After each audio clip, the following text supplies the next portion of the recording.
Hello, I'm Sonic. We are now ready for this part. Here's one more, called matrices. There can be any forms.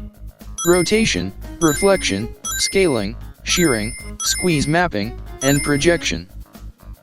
Let's start with rotation.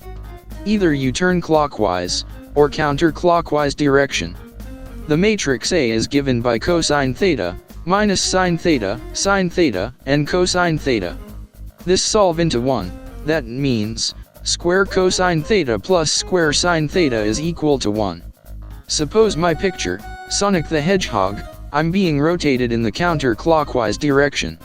Same way, you can do it with the XY graph. If it's clockwise, the minus sign changes diagonally.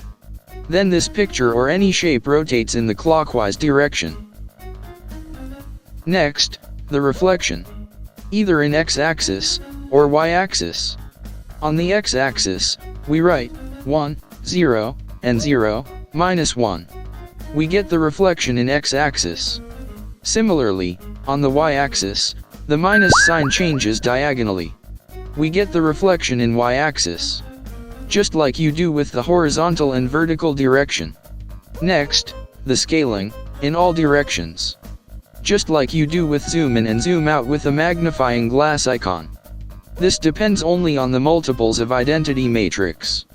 Next, the shearing, in terms of horizontal and vertical.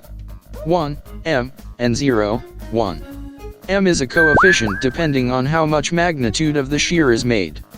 Just like shearing stress in terms of physics, you'll learn from Miles Tails Prower. Next, squeeze mapping.